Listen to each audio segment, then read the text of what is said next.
소설 중에서 대표적인 소설 흥보전 한번 해보자. 이거 하기 전에 이 용어를 좀 알아뒀으면 좋겠어. 적층문학. 적층문학이라고 그래. 적층문학이 뭐야? 이게 있잖아, 독자가 계속 쌓이는 걸 말하는 거야. 그러니까 고전소설들은 독자가 계속 쌓이잖아. 그걸 적층문학이라고 한다고. 그 다음에 이 흥보전에서 또 알아야 되는 건 판소리계 소설이다. 판소리계 소설. 판소리 계통의 소설이다. 판소리. 노래잖아, 노래. 그러면 얘는 그냥 나온 게 아니라 설화에서 판소리가 나오고, 판소리 다음에 소설 나오고, 그 다음에 신소설로 이어지는 거야. 전통적인 거니까 계보가 있단 말이야. 자, 옛날에 글로 돼 있지 않고 이야기 속에 나오는 흥보랑 똑같은 사람이 누구였냐면, 이름이 이렇게 돼 있어. 방이라는 사람이 동생이고 형한테 구박받고 착한 행동 때문에 나중에 상을 받고 권선징악 이런 내용이 나오는 설화가 있는데 그게 방이설화야. 여기서 딱 출발해가지고 흥보가가 나와야 되겠죠. 노래니까 흥보가. 그 다음에 소설이니까 흥보전 우리가 지금 배울 거야. 그 다음에 마지막에 제비가 나왔잖아. 응? 이해조라는 사람이 써놓은 신소설에는 연의각, 이게 제비의 다리 그런 뜻이야. 이게 다 흥보전이라는 소설과 관련된 과거의 설화부터 신소설까지 작품들이야. 잘 알아뒀으면 좋겠어. 응? 자, 일단 적층문학과 판소리계 소설이라는 걸 확인했다. 자, 그럼 봅시다. 본문 한번 볼까? 자, 보기 전에 우리가 또 한 가지를 알아둬야 될 게 뭐냐면, 여기는 재미난 게 뭐냐면, 가난. 이건 창피한 거잖아. 근데 이걸 자랑하고 있어. 그 다음에, 판소리계 소설이라고 했으니까, 판소리의 특징이 여기서 나와. 그것도 찾아봐야 돼, 알았니? 그 다음에 이 작품을 통해서 조선 후기에 가난한 평민들의 삶, 사회상을 엿볼 수 있다. 이게 작품 자체가 아니라 작품이라는 것은 우리 문학이잖아. 문학을 가지고 이런 것들을 확인할 수 있는 거야.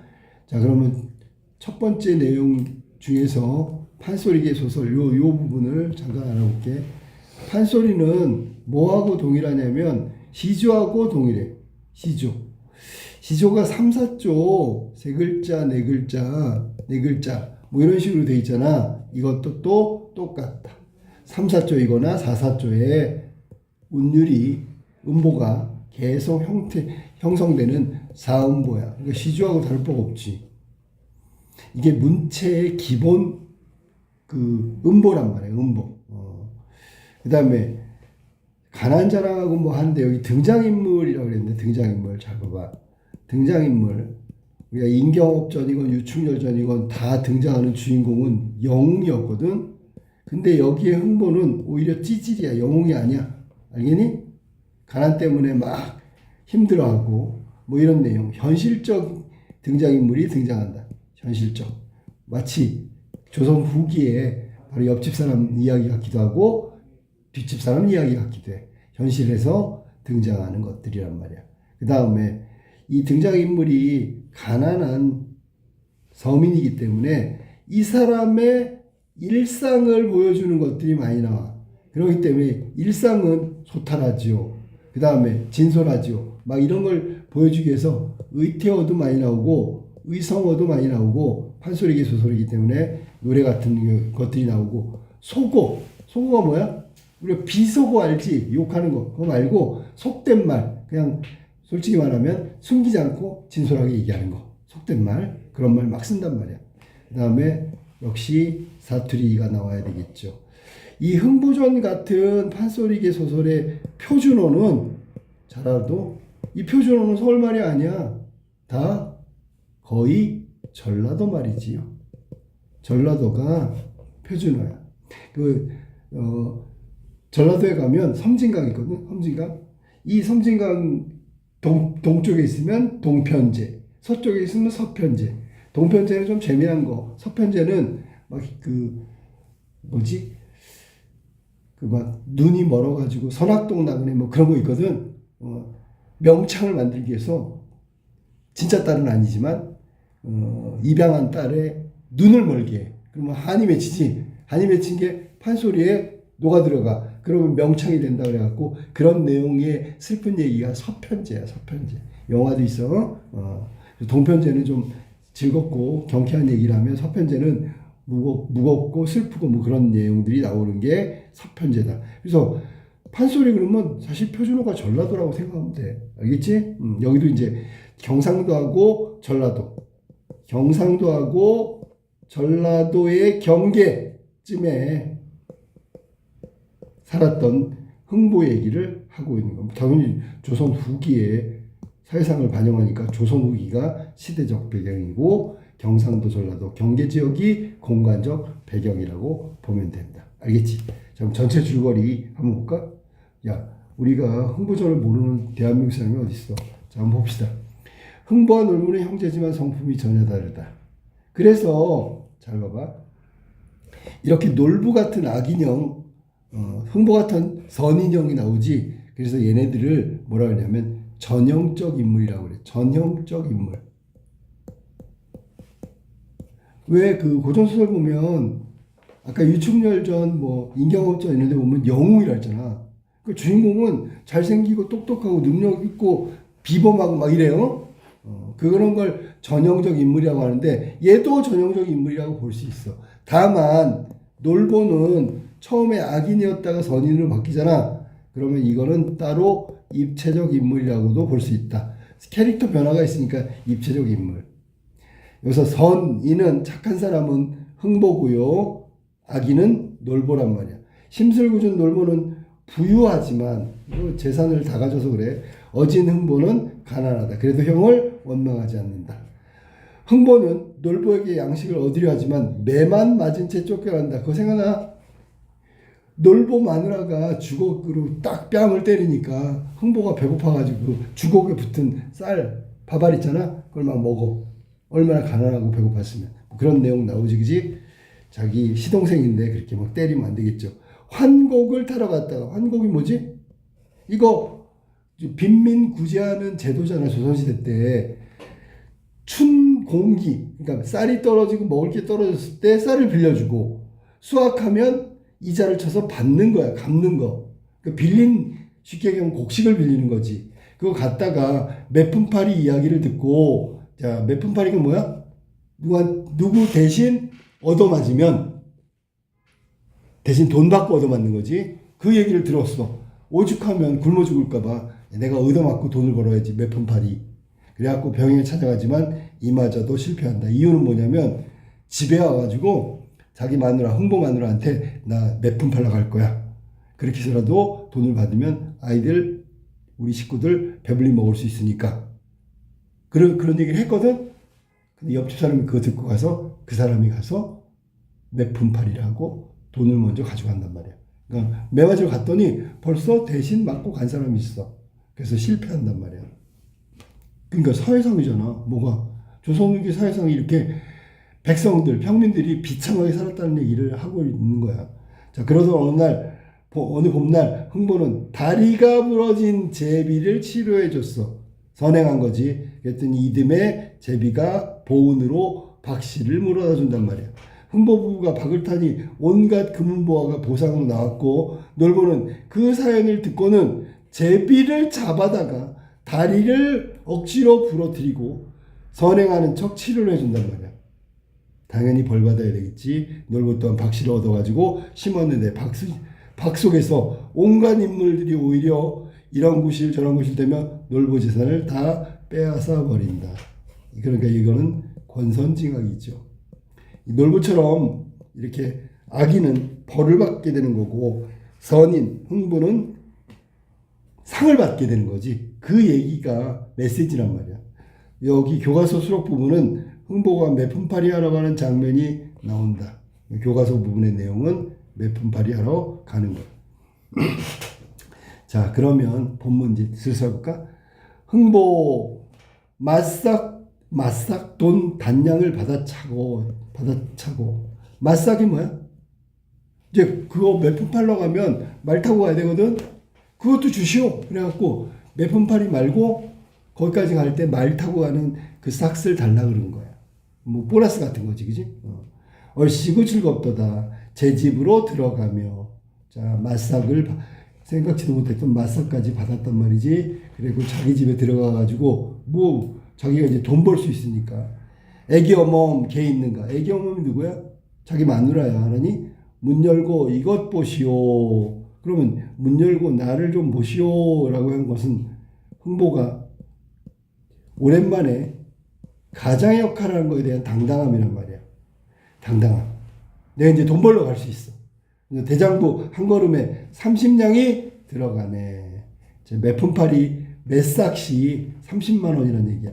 미안해. 30냥이라는 얘기야. 단량은 뭐야? 이건 말 타고 하는 거니까 따로 받은 거지. 그치? 흥보 안에 이런 말이 뭐라 하냐면 그 돈은 웬 돈이며 30냥은 또 무슨 돈인가? 흥보 이르는 말이 천기누설. 이건 어느 누구도 들으면 안 돼. 알면 안 돼. 세어나가면 안 되는 아주 비밀 중에 탑 비밀이야. 알아니? 탑 시크릿이야. 천기누설. 말부터 앞세우면 이루어질 일이 없으니까 그 돈으로 양식을 팔아. 이 팔아란 말은 산다는 얘기야. 사서 이런 얘기야. 옛날에 있잖아. 쌀 팔러 간다. 그러면 쌀 사러 간다. 그런 뜻이 알았지? 그래서 그 돈으로 30년 가지고 양식을 사다가 배불리 질끈 먹고 그랬더니 흥보 아내가 하는 말이지. 벌써 다 먹은 거야.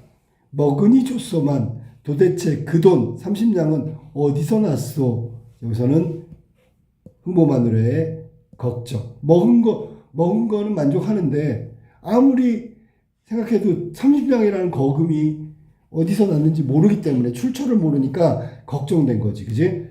흥보 이럴 말이 본읍 자기 마을 좌수 대신에 병영을 와서 곤장 맡기로 30냥을 결정하고 맞싹돈 단량까지 받아왔네라고 알 수 있죠. 자 그러면 아까 조선시대 사회상 죄를 졌는 데 있잖아.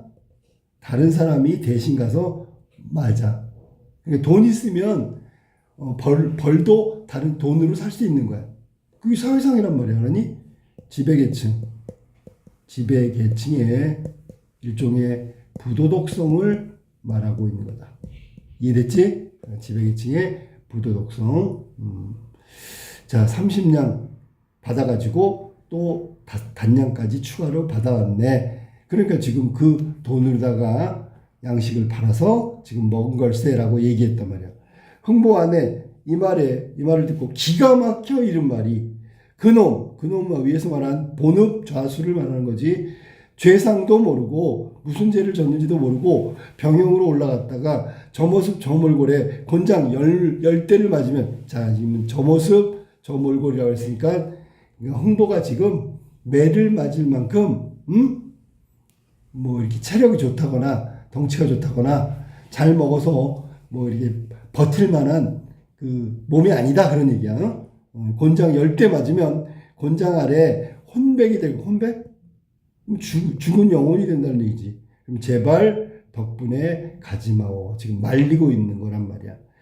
저 모습 저 몰골은 매를 맞은 만큼 튼튼한 모습이 아니라 허약한 모습이라는 뜻이겠지. 그지? 자 그래서 만류하고 있는 거야. 흥보 이런 말이 볼기에 구실이 있나니 볼기짝이 있다는 얘기 알아니? 자기가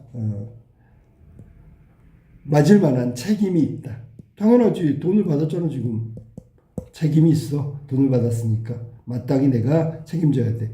볼기가 구실이 있단 말이요. 이렇게 됐단 말이지. 자 그렇지. 볼기 구실을 들어보소. 자 봅시다. 이내 몸이 정승되어 평교자에 앉아 봐라. 하나 둘 셋 넷 이렇게 되는 거야. 아까 사음보라고 얘기했잖아. 이게 판소리 소설의 특징이란 말이야. 판소리의 흔적이 조금씩 남아있어.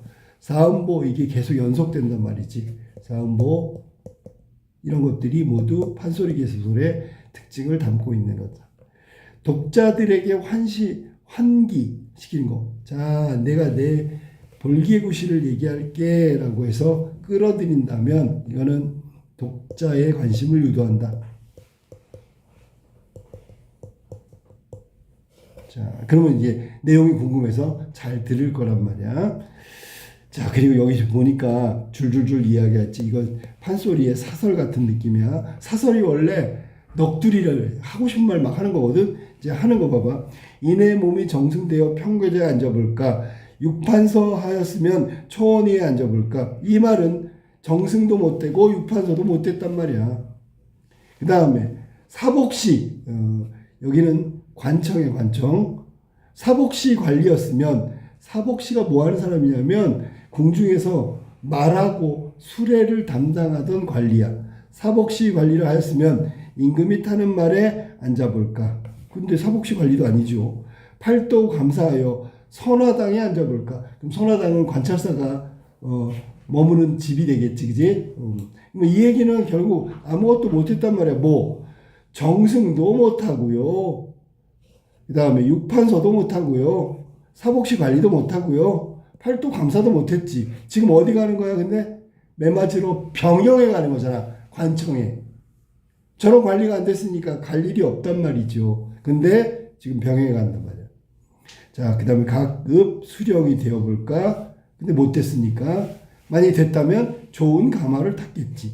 좌수별감 되었다면 향사당에도 앉아볼 텐데. 이 향사당, 선화당 이런 거는 선화당은 팔도감사, 관찰사가 머무는 집이고 관청이지.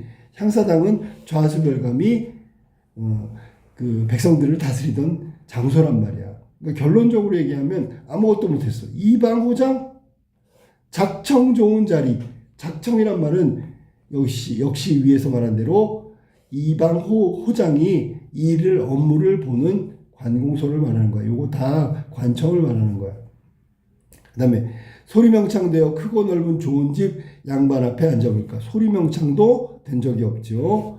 풍류골 이것도 아니고요. 기생집도 못 가고 서울 이름날 기생되어 가마 안에 앉아볼까? 이거 지금 전부 다 나열하고 있는데 흥보하고는 아무 관련이 없어. 즉 내가 자랑할 게 하나도 없다. 내가 돼본 게 없다라는 걸 쭉 얘기하는 거야. 많은 돈 벌어 부담마에 앉을까? 많은 돈 벌었으면 부자가 됐겠지.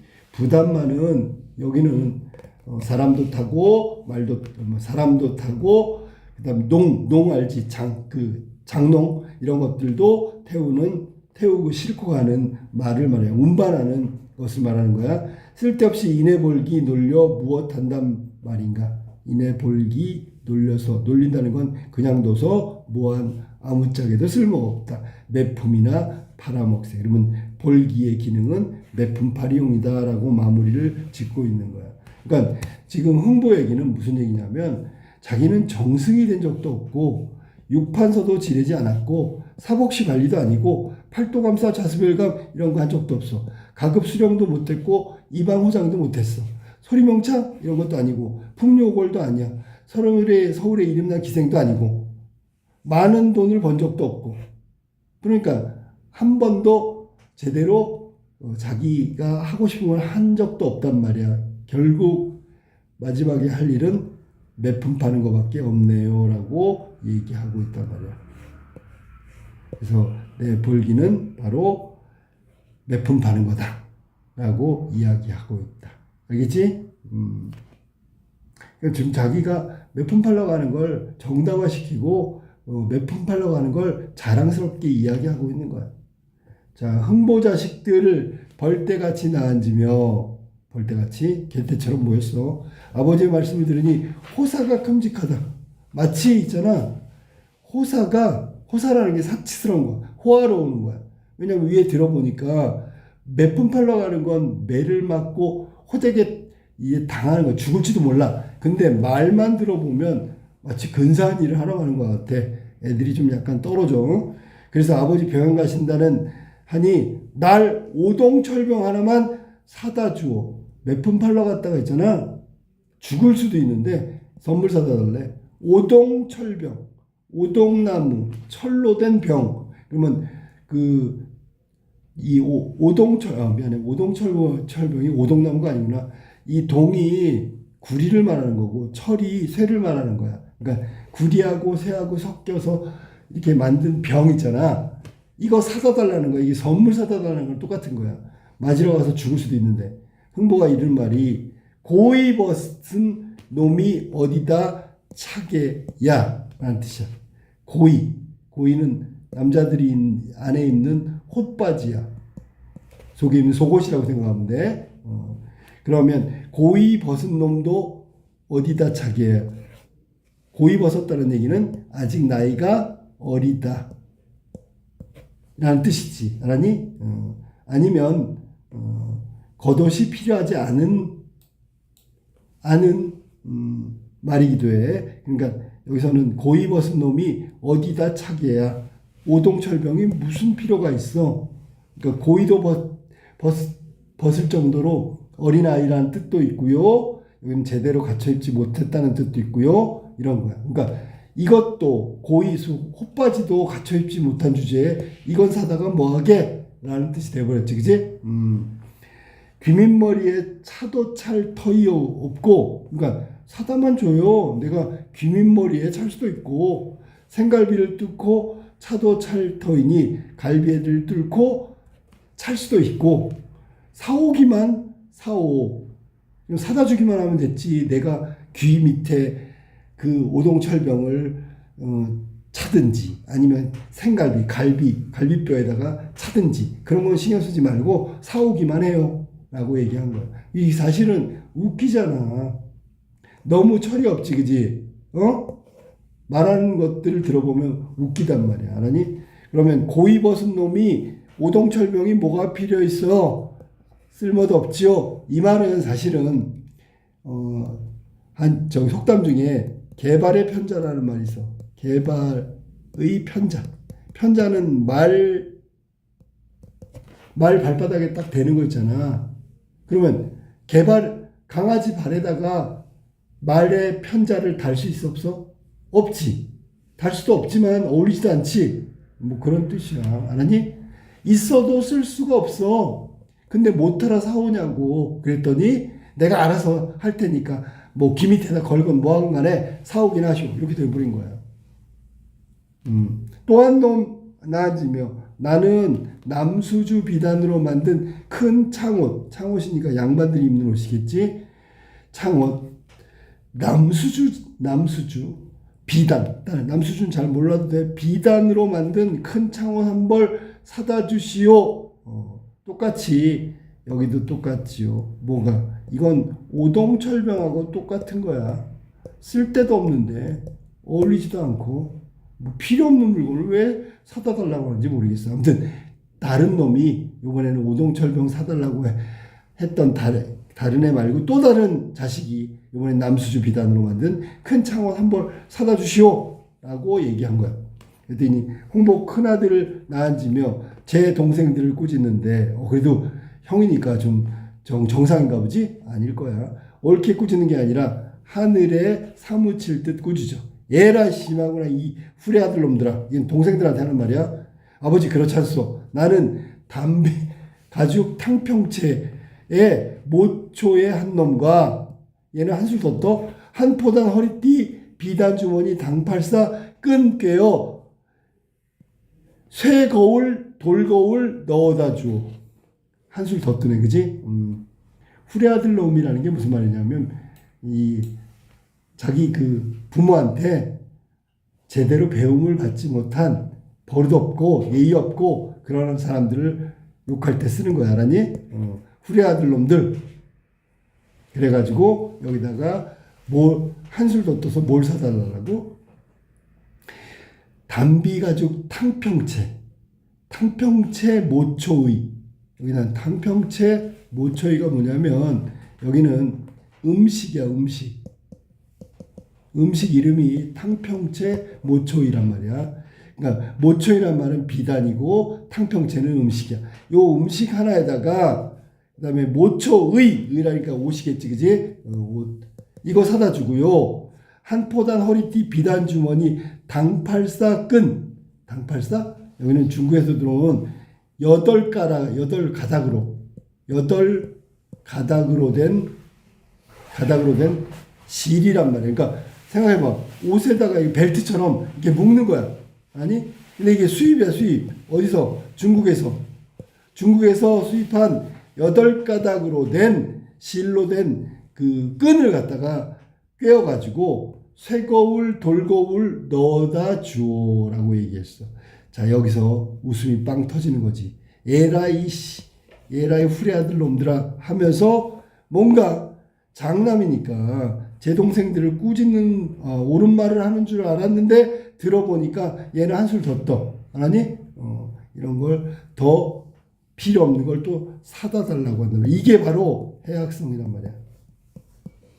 우리 문학은 이런 거 있어. 웃음으로 눈물 닦기라는 말이 있어. 아주 심각하고 힘든 상황이야. 그런데 이렇게 해악성을 띠면서 그 힘들고 고통스러운 걸 웃으면서 넘어갔단 말이야. 그게 이제 해악성이고, 그런 거 있잖아. 막 탄핵반대에 가봤더니 막 깃발 있잖아. 전국 방구석 협회 막 이런 거 써놨잖아. 나 방구석에 가만히 있으려고 그랬는데 왜 나오게 했어? 막 이런 거를 해학적으로 표현한단 말이야. 알겠지? 그게 이제 우리 문학의 특징이야. 흥보가 하도 기가 막혀서 대답하는 거야. 뭐라고 해볼까? 내 아무것도 안 찾을 듯이 하더니 단계를 높여. 자, 더 한다는 얘기지, 그지? 너희 놈들이 내 말은 볼기에 대성방으로 아는 놈들이구만. 이렇게 했어. 한술 더 뜨지 않나. 대성방이라는 게 뭐냐면, 자, 송방이 개성에 있는 개성 상인들 가게지, 그지? 대성방이라고 했으니까, 주로 서울에 있는 개성 상인의 가게를 말하는 거야. 거기 가면 귀한 물건도 있고, 아주 비싼 물건도 있고, 물건이 다양하게 있단 말이야. 그러니까, 니네들이 지금, 자기 아비를, 나를 말이지, 대성방에, 서울에 있는 개성 가게에 가는 줄 알고 있구나. 뭐 이런 얘기를 하는 거야. 단계를 높였다는 얘기는 점점 원하는 게 점점 더 허무맹랑하고 황당한 걸 원하고 있구나. 자, 그래서 아버지가 매 맞으러 가는데, 매품 팔러 가는데 무슨 대성방에 가는 것처럼 이것저것 사다 달라고 하는 철없는 자식들의 이야기를 지금 한 거야. 여기 이제 큰아들의 해악성도 나와. 홍보 이르는 말이 애기어멈 그리하시오. 자, 미주쳐봐. 그리하시오. 이해하시오지. 내가 매품 팔러 가는 거 이해하시오. 빨리 다녀올게요.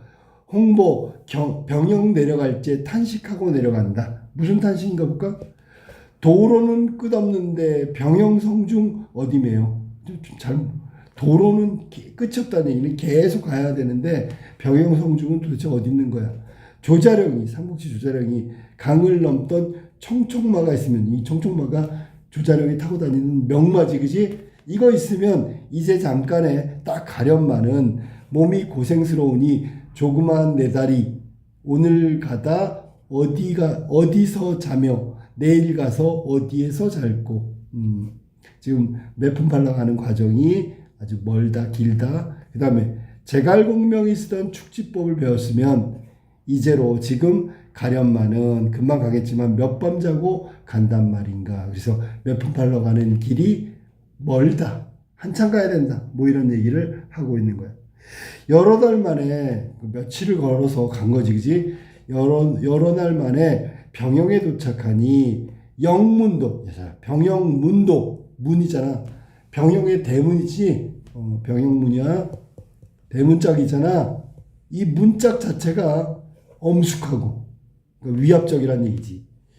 그 다음에 권위적이란 얘기지. 엄숙하다는 얘기는 병영의 문조차 엄숙하고 위압적이다. 눌리는 거지, 그 분위기에.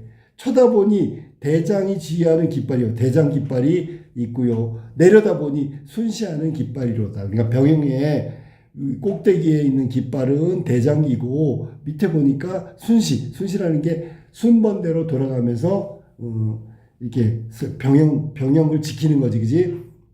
그다음에 도군뇌 여기서는 군대 가면 군대 감옥이라고 생각하면 돼. 칠해보소. 그 다음에 산짐승 털번거지 남일광단. 남일광단은 남일은 남빛 일광이라는 얘기는 햇빛. 자 그러면 남색 햇빛이 되겠지, 그지? 남빛 바탕에 이건 깃발이구나. 그러니까 남빛 바탕에 있잖아 일광, 햇살 무늬 뭐 이런 것들이 그려져 있는 그치 단이지, 그지? 그러니까 이게 병용이라는 게 관청이란 말이야. 가봤던 있잖아 병영문도 와 위압적이고 권위적이고 엄숙해. 기가 팍 눌렸는데 그 위에 깃발, 대장 깃발도 있고 순시하는 순시 깃발도 있고, 그 다음에 병영에 그 군인들 가둬놓는 감옥을 보니까 위압적이지, 무섭지, 그지? 산짐승 털번거지에 뭐라고 써있냐면 기단이 하나 있는데 이게 남색 바탕에 해무늬, 햇살 무늬, 해가 그려져 있는 거야. 그래서 비단으로 돼 있으니까 깃발이네 이것도. 자, 깃발 몇 개 나왔어? 3개 나왔어. 장군기, 그다음에 순시기, 남일광단, 도래군 깃발, 도군내 미안해. 그다음에 갓근고리 밀화귀 따은 궁초로 만든 갓근을 잡아매고, 궁초라는 게 일종의 이것도 옷감이죠. 그러니까 비단인데 비단 일종인데 갓근에 잡아매고 관디 협수 군복띠를 배에 눌러매고. 이거 누구 말하는 거야? 지금 도군내 앞에 있는 그걸 지키는 군인의 모습이야. 알았어? 갓근고리 밀화기 따은 궁초로 만든 갓근을 잡아매고, 그 다음에 관디 협수 군복에 띠를 둘렀어, 배에다가. 그 다음에 날랠 용자를 가슴에다 딱 붙이고 있는 거야. 겁나 안 겁나? 겁나죠. 자, 그래서 여기는 지금 가봤더니 그 병영의 분위기가 되게 엄숙하고 막 권위적이고 분위기에 눌려 있단 말이야. 알았어? 도군뇌의 군인의 모습을 이야기한 부분이 바로 이 부분이다. 날랠 용자까지 써 있어. 됐죠? 자, 그럼 이 칠해는 도군내 칠해보소. 이 칠해가 바로 밑에 있는 게 칠해지요. 그러니까 이 칠해라는 말이 원래 무슨 뜻이냐면 잘 관리하고 잘 손질하는 거야. 그러니까 이 도군내 군사들이 잘 모습이 있잖아. 잘 손질한 그런 모습이야. 단정한 모습이라는 얘기야. 그런데 이 모습은 흥보에게는 굉장히 위압적이었을 거야. 흥보 앞에 썩 나서며 뭐라 하냐, 흥보한테 얘라 이놈 걔 안거라. 흥보 속마음 내가 분명히 저승에 들어왔나 보다. 저승사자를 만난 기분이야. 당연히 두려워서 그렇겠지. 두려움 때문에 도군내 군사가 너 이놈 거기가 안거라 그랬더니 깜짝 놀라가지고 벌벌 떨고 있는 거지. 문간에 들어가니 요네 문간에 들어갔어. 어떠한 사람들, 이 사람들 다 뭐 한 사람이야? 매품 팔러 온 사람들이지. 매품팔이 하러 온 사람들이야. 자기처럼 매품 팔러 온 사람들이 4, 5인 4명 5명 안자권을 흥보 들어가며 인사오 오마 마오 이렇게 돼 있네. 그러니까 뭐 안녕하세요 왔어요 뭐 이런 거야. 거기 뉘라하오 이제 이름을 물어봤지. 나 말씀이요 조선 제일가는 흥보를 모르시오. 가난홍보. 제일 가난한 흥보를 모른단 말이요. 이게 지금 가난을 자랑하고 있는 거 아까 나왔었지. 한 놈이 나서며 자 생각해봐. 매품을 파는 건 정상적이지 않잖아. 매품을 팔 정도면 내가 얼마나 가난하고 얼마나 굶주렸는지를 이야기함으로써 매품팔이의 정당성을 받고 싶은 거야. 내가 너무 가난하기 때문에 매까지 팔아 지금 매품팔이 하고 있는 거야. 이제 이게 떠드는 거야. 한 놈이 나서면 장자가 무엇하러 와 계시오. 장자.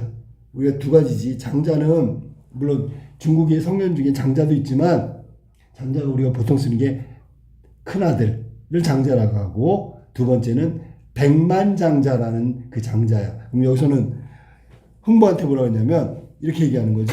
아니 부자가 백만장자가 뭐 타러 여기 왔냐고. 그랬더니 흥보 가슴이 끔찍해요. 거기 거기는 무엇하러 왔소? 모른 척하고 물어봤나? 그랬더니 나는 평안도 사방동 동팔풍촌에 사는 솔봉애비. 나 모르시오? 25대째 가난으로 매품 팔러 왔어. 25대. 25대라는 게 지금 잠깐만 확인해 보자. 25대라는 게 25대째 가난했다고. 자기가 엄청 가난한 사람이라고 얘기한 거야. 그러니까 나는 매품을 팔 수밖에 없지. 그래서 매품 팔러 왔어. 그랬더니 또 한 놈이 나는 경상도 문경 땅에 제일 가난으로 46대 호적 없이 남의 겹방살이로 내려오는 김딱지기요. 이놈이 김딱지기네. 점점 점이 가경이지, 그지? 알았니? 김솔봉이 뭐라 그랬어?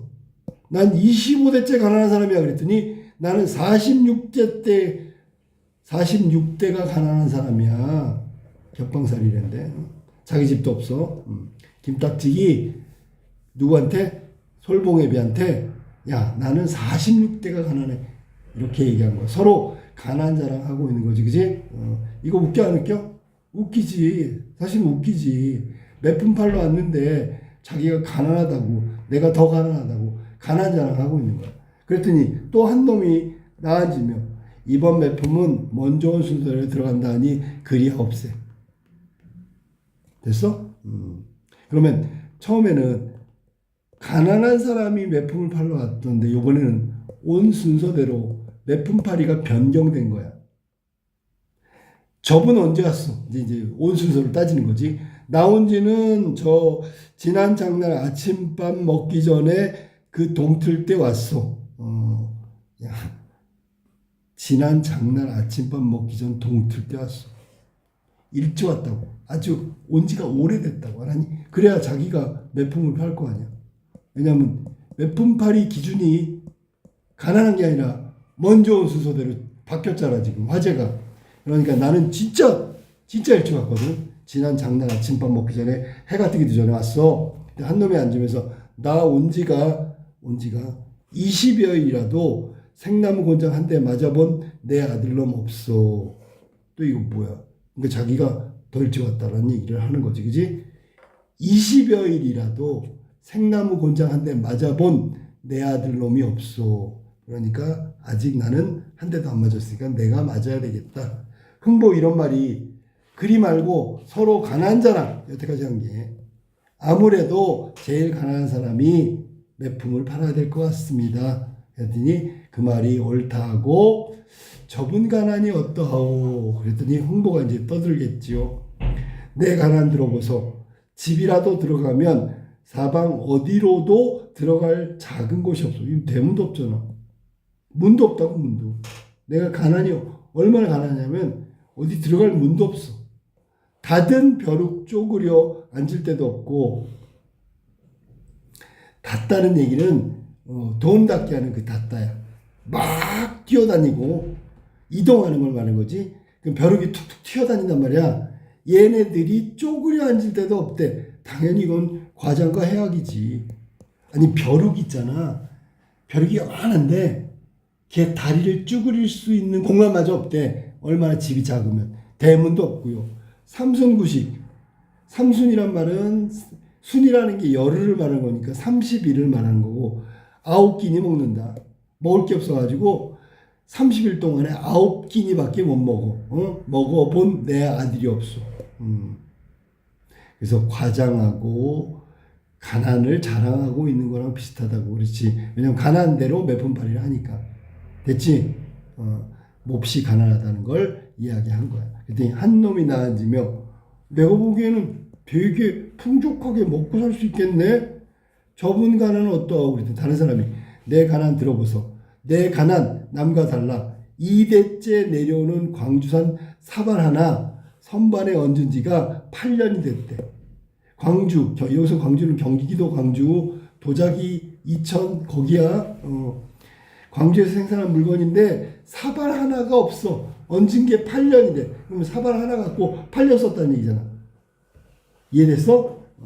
그리고 이 얘기는 사발을 얹은 지가 8년이라 했잖아. 내린 적이 없어. 그럼 8년 동안 사발에 담을 음식이 없었다는 얘기야. 아주 가난하다는 얘기지. 배틀하는 거지. 가난 배틀.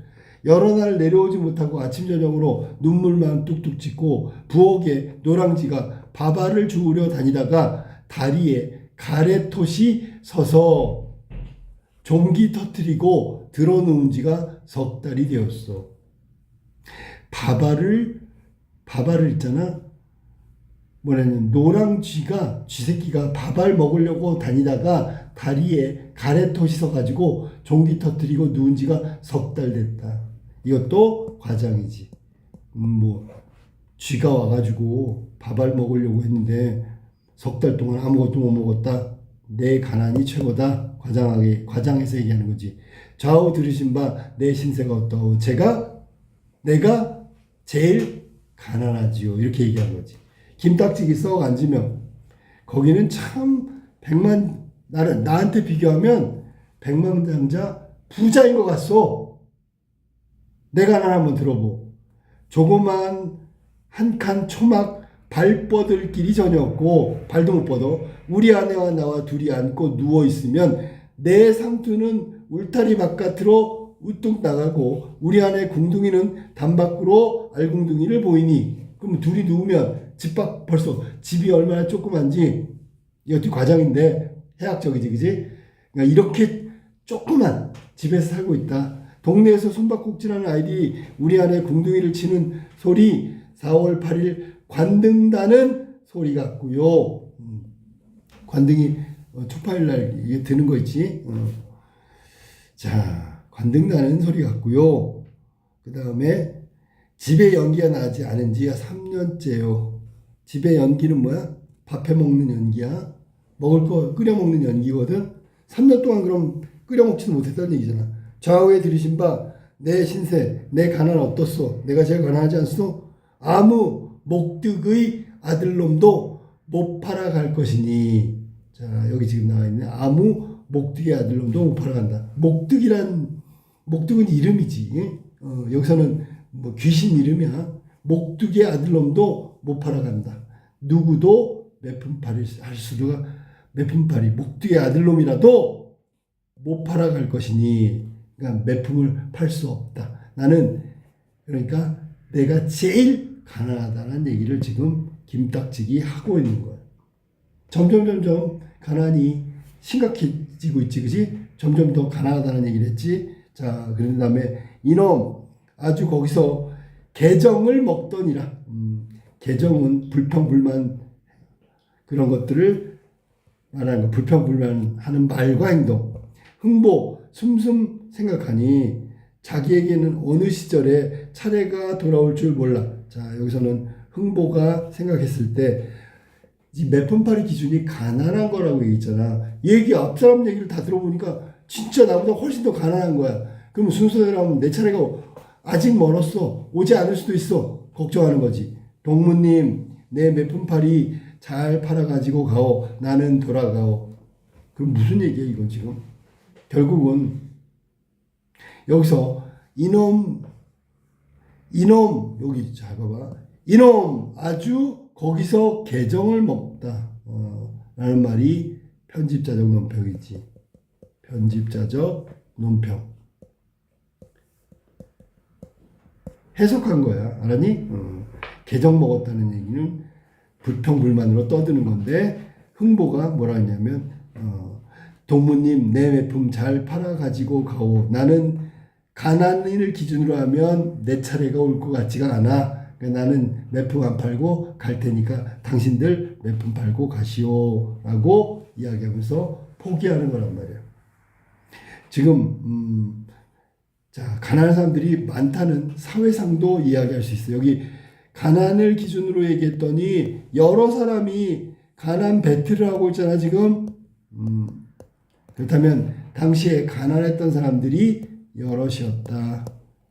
조선 후기의 사회상을 드러내는 부분이고 흥보는 자기 차례가 가난으로 하면 오지 않을 것 같으니까 돌아간다. 하직하고 돌아오며 탄식하고 집에 들어가니 흥보 안에 거동보소. 자, 이거 전달하고 있죠. 이건 서술자 개입. 서술자가 있잖아. 등장인물에 대해서 보여요. 이야기하는 거야. 왈칵 뛰어 달려들어 흥보 소매 검쳐잡고 검치다라는 게 원래 이 두 곳을 한꺼번에 이렇게 맞대어 붙이는 거니까 우리 멱살 잡을 때 양쪽을 잡아갖고 옷을 이 가운데는 뭐지? 이게 검치다라는 뜻이야. 이게 딱 멱살을 딱 잡아서 딱 이렇게 하는 거. 흥보 소매를 갖다가 마주 잡아서 딱 겹쳐가지고 듣기 싫을 정도로 크고 설게 울면서 여기서는 착각하고 있는 거야. 무슨 착각? 남편 흥보가 매 맞고 매품팔이하고 왔다고 생각한 거야. 그러니까 설게 울면서 뭐라 하냐. 하늘이 사람들을 세상에 나게 할 때 반드시 자기 할 일을 주었으니 생기는 대로 먹고 살지 왜 남 대신으로 매품을 팔까. 에고 서러워. 자, 이거는 착각하고 있다고 지금 얘기하고 있지. 그러니까 욕심 부리지 말고 생기는 대로 먹고 살지. 이게 자기 삶을 만족하고 살아야지.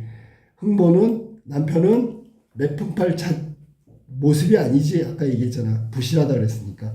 그러면 그냥 굶더라도 매품 같은 건 팔지 말고 생긴 대로 먹고 살지. 왜 쓸데없이 가서 매품을 팔고 왔느냐. 에고 서럽다. 이렇게 서럽게 우니 흥보이는 말이 애기 어멈 마누라야 울지 마소. 애기 어멈 울지 마소. 영문 병영문에 들어가니 세상에 가난한 놈은 거기다 모두 모여 내 가난을 거기다 비교하니 난 백만장자야 부자야 라고. 매도 못 맞고 그냥 나 포기하고 돌아왔어. 아, 흥보 아내 이 말 듣고 얼씨구나 즐겁도다.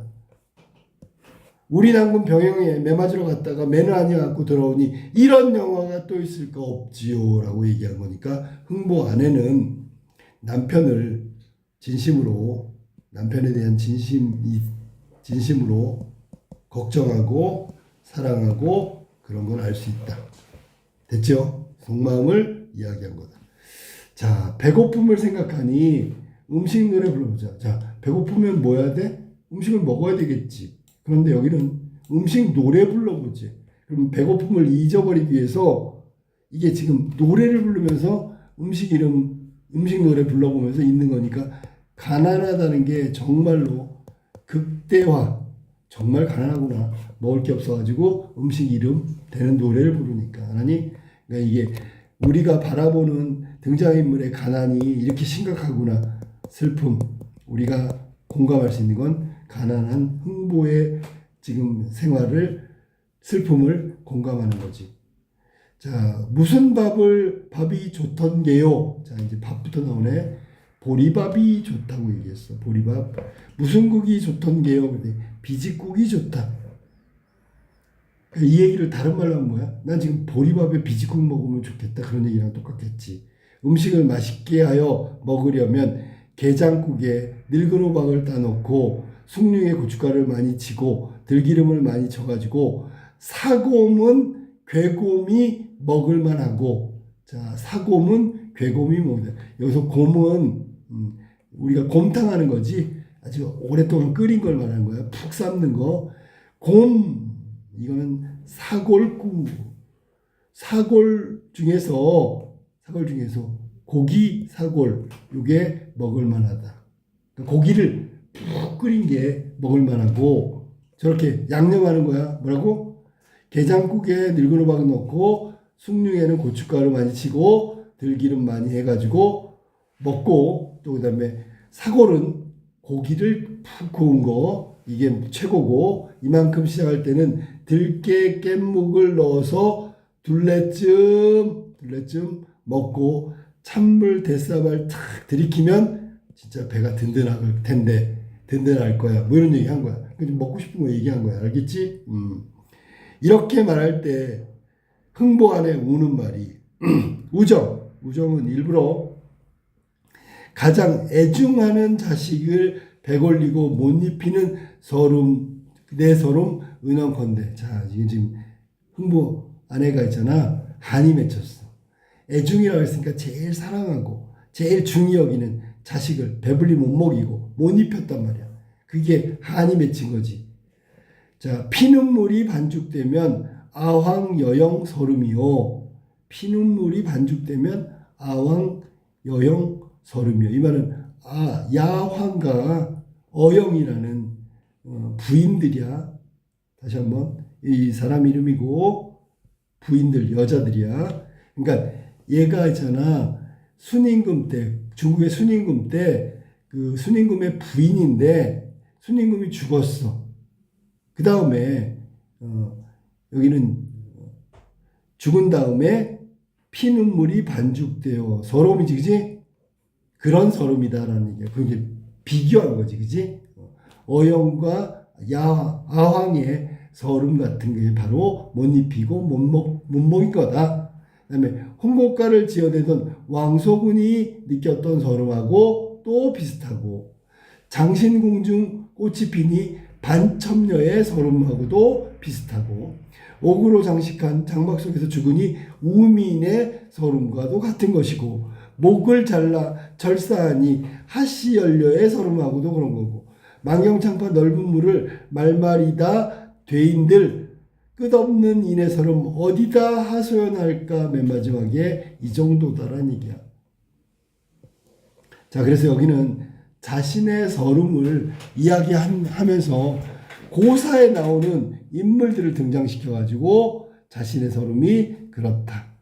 아황여영, 왕소군, 반첩녀, 우미인, 고사 속의 인물들이야. 하시연료 모두 서러움 슬픔인데, 자기가 사랑하는 자식을 배골리고 못 입힌 서름이 이런 서름들하고 비교했을 때 비슷하다 혹은 더 크다 뭐 이런 얘기를 하는 거야. 그만큼 서럽다는 얘기지. 그러니까 자식을 배골리고 못 입히는 서러움은 아주 뭐랄까, 여기 나온 고사 속의 인물들의 서러움 슬픔처럼 아주 심각하다 뭐 그런 얘기야. 자, 마지막에 만경청파 창파 드뭅이 푸른 바닷물 너른 물에 말말이다 죄인들 끝없는 인의 서름 어디다 하소연할까. 그럼 서름이 아주 극대화되다, 아주 크다라는 얘기를 하고 있는 거죠. 자, 못 입히고 못 먹인 것에 대한 서름을 지금 이야기하고 있다. 그 다음에 망경창파 드넓은 푸른 물에, 즉 바다에다가 말말이다 죄인들. 자, 말말이다 죄인들, 말 다 한다고 하더라도 끝없는 인의 서름 다 풀리지가 않는다. 그만큼 서러움이 극대화됐다. 흥보 역시 슬퍼가지고 샘물같이 솟아나오는 눈물 가랑비같이 흩뿌리며 목이 막혀 기절하더니 다시 살아나서 기절했어. 그러면 결국 여기는 뭐 이런 거는 표현법 알지? 직유법, 들릴 듯 말 듯 직유법, 그 다음에 샘물같이 직유법. 근데 이 전체 내용은 지나치게 과장돼 있죠. 과장법. 기운 없는 목소리로 처량하게 슬피 울며 만류하여 이른 말이, 자, 말리면서 뭐라 하냐고, 마음만 옳게 먹고 의롭지 않은 일을 아니하며 의로운 일만 하면 장래 미래에 볼 것이니, 장래에 본다는 얘기는 뭐야? 좋은 날이 올 것이니 서로 말고 우리 잘 참고 같이 살아가세. 그러면 여기는 흥보가 갖고 있는 캐릭터 성격은 긍정적, 그 다음에 미래에 대한 낙관적인 태도를 보이고 있다.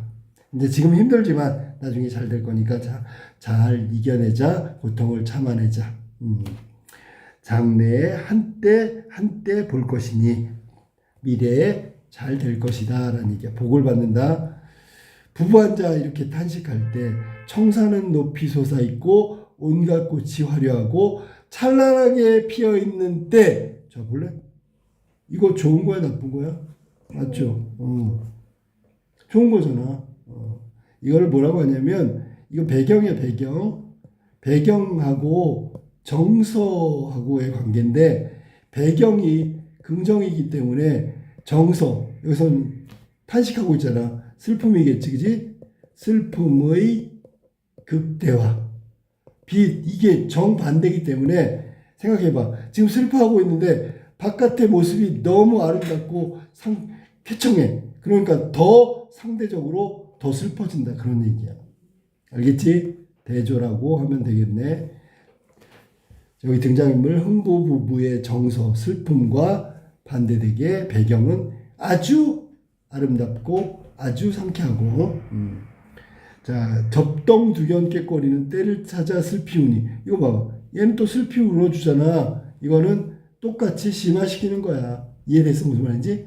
이것도 슬픔이니까 슬픔을 극대화시키는 거지. 이거는 좋아서 대조적으로, 이것은 비슷해서 더 슬픔을 극대화시킨다고. 누가 아니 슬프겠는가? 이거 갑자기 누구 등장했어? 서술자 개입이지. 지금 현재 상황을 해석평가 결론 내리고 있는 서술자 개입에 해당되는 부분. 누가 아니 슬퍼하리, 전부 다 슬퍼한다. 결론 내려버렸지, 그지? 서술자 개입에 해당되는 부분. 지금 흥부 부부의 탄식, 이 광경을 보면서 해석했단 말이야. 아무나 누구나 봐도 다 슬퍼할 거다. 이런 얘기를 했어. 자, 그 다음에 여기서 끝인가? 끝이구나. 그래서 그 매품 팔러 갔다 매품을 팔지 못하고 돌아온 흥부. 그리고 여기서는 지금 가난한 삶에 대해서 부부가 탄식하면서 슬퍼하고 있는 거다. 자, 그러면 시험 문제에 나올 만한 거 잠깐 정리 한번 해볼까? 이 흥보전은 아까 적층문학과 그 다음에 전지적 작가 시점과 이런 거는 다 알고 있는 거니까 적층문학 독자가 점점 시간이 지나면 쌓인다는 뜻이고 판소리계 소설이고 그래서 3, 4, 4, 4조의 사음보가 연속적으로 일어나고 있다. 설화에서 시작했는데 흥보 대신 방이라는 사람이 주인공이고 나중에 흥보가 판소리, 흥보전 판소리계 소설, 연희가 이해조의 신소설로 이렇게 변하는데 내용은 거의 유사하다. 큰 골격은 그대로인데 디테일한 게 약간씩 좀 다르다고 얘기하면 돼. 시대적 배경은 조선 후기고 전라도 경상도 경계의 흥보 얘기를 하는 거다. 자, 그러면 시험 문제 나올 거 주제인데 주제를 두 가지로 설정할게. 겉으로 드러나는 표면적 주제가 있고 그 다음에 속에 감춰져 있는 이면적 주제가 있어. 표면적 주제는 우리가 다 알다시피 형제 간의 우애지, 우애. 형하고 동생하고 우애. 친구끼리면 우정, 형제끼리면 우애. 이렇게 쓰면 돼, 하나니? 그런데 이면적 주제가 가끔 나온다고. 이면적 주제는 뭐냐면 여기 흥보 같은 몰락한 양반. 그 다음에 재산을 다 독차지한 신흥부자. 널 보겠지? 의 갈등이라고 보면 되겠지. 몰락한 흥부 같은 양반과 신흥부자 사이의 빈부차에 의한 갈등. 이게 이면적 주제 속에 숨겨져 있는 주제다. 겉으로는 그냥 형제간의 우애지만. 자, 그 다음에 이 소설은 무슨 소설이었지? 판소리계 소설이었잖아. 판소리계 소설. 자, 3번이 판소리계 소설 3, 4조, 4, 4조의 사음보가 계속 이어지고 있다. 그래서 판소리계 소설 중에 자, 음보도 그렇지만 사설 같은 부분이 나오죠. 가난 자랑하는 거 사설, 혹은 여기서는 이제 해학이 나와야 되는데 해학이 두 가지로 얘기할게. 뭐냐면 매품 팔러 가는데 아들놈들이 어디 놀러 가는 줄 알고 대송방 서울에 있는 개성상인 가게 가는 줄 알고 막 선물 사다 달라. 철없는 행동. 됐죠? 그 다음에 두 번째는 거기 병영에 가서 가난 자랑하는 거. 이것도 해학적이라고 보면 되고 동시에 두 번째 나와 있는 가난 배틀은 그 당시에 매품 팔려고 하는 사람이 그렇게 많았다. 가난한 사람들이 그렇게 많았다라는 조선 후기 사회상을 드러내는 거야. 알겠지? 그 다음에 풍자와 해학. 이 말은 당연히 알아둬야 되겠지. 풍자. 그리고 해학. 해학은 지금 얘기했으니까. 풍자라는 건 뭐야? 겉으로는 아닌데 나중에 결론적으로 얘기하면 비판, 비난, 욕하고 있는 거가 풍자잖아. 됐죠? 그러니까 여기서는 해학적인 웃음의 미학 이런 것들이 등장한다.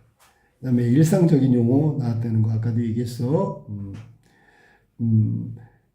자, 그럼 좀 약간 디테일하게 한번 해볼게. 뭐냐면 조선 후기의 상황을 한번 볼게. 조선 후기 첫 번째.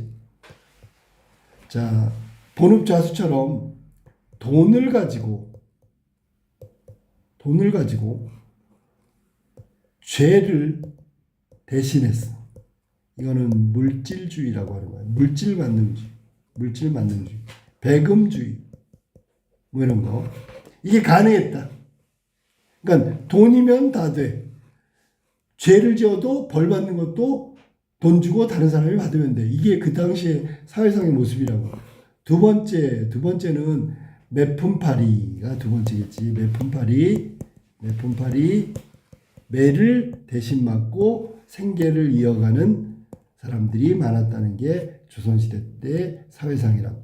세 번째 사회상은 뭐냐면, 자, 죄를 지은 본업자수 같은 사람, 죄를 짓고 형벌을 대신했으니까 형벌을 결론적으로 받지 않는 사람들이 있었다. 됐죠? 자, 그 다음에 네 번째, 여기 흥보처럼 양반이지만 몰락해서 가난하게 살아가는 가난한 사람들이 존재했구나. 흥보를 통해서 알 수 있다. 양반 몰락으로 가난하게 살아가는 양반이 있었구나. 당시 사회상을 얘기한다. 그래서 네 가지는 이 내용을 통해서 조선 후기 사회상을 우리가 짐작할 수 있는 것들이다. 이렇게 알면 돼. 그 다음에 우리가 여기서 제일 웃음이 나와 있는 부분이 뭐냐면 아까 김탁지도 나왔지만 끝없이 자기의 가난을 자랑하고 있는 가난 배틀. 요게 좀 재미난 부분이지, 그지? 사발을 8년 동안 엎어놨다. 그러면 8년 동안 음식을 담은 적이 없다. 뭐 이런 얘기하고 그랬더니 그러면 나한테 비하면 백만장자, 장자네, 부자네. 자, 우리 집은 부부가 누우면 내 상투는 바깥으로 나가고 아내는 궁둥이가 밖으로 나가. 그 정도로 좁은 집, 문도 없어. 그렇게 얘기하는 부분. 이게 진짜 가난에 대한 배틀은 과장했어. 다시 한번 얘기하는데 과장했고요. 그다음에 이걸 듣거나 본 사람들은 웃겨. 해학적이라고. 사실은 저 상황이 진짜라면 웃음이 나오면 안 되거든. 근데 웃겨. 지나치게 과장해서 설마 저렇게까지 가난할 수는 없지요. 그러면서 사회상을 드러내고 있다. 아까 얘기했던 부분 겹치네, 그지? 조선시 후기에 가난했던 사회상을 이야기하는데 그냥 슬프게 막 이렇게 얘기한 게 아니라 과장하면서 해학적으로 이야기했다. 자, 그 다음에 가난 배틀 첫 번째는 한번 보세요. 여기 삼순구식도 있지만, 자, 첫 번째는 삼순구식. 이게 이 사람의 가난 정도야. 30일 동안, 이 순이라는 게 열흘을 말한다 그랬지? 30일 동안에 9끼니밖에 못 먹어. 첫 번째. 두 번째 사람은 석 달 동안 밥을 굶었어. 밥을 먹어본 적이 없어. 연기가 안 난다는 건 밥을 지어 먹지 않았다는 얘기니까 석 달 동안 거의 굶다시피 했어. 살아있는 게 대단해. 알았니? 그 다음에 김탁직은 3년 동안 밥을 해먹지 못했어. 점점 정도가 점점 심해지지. 그러니까 흥보가 뭐라 그래? 나는 이 사람들 순서대로 한다면 순서가 차례가 안 오니까 난 그만 갈게요. 동무님들 내 매품까지 다 팔고 가시오. 나는 돌아가리다. 이렇게 하면서 가게 된 거란 말이야. 자, 가난 정도는 삼순구식에서 석 달 3년으로 바뀌었다. 아니? 자, 그 다음에 나온 내용은 마무리할게. 자, 그래서 이게 지금 우리 배운 흥보전의 내용이었다.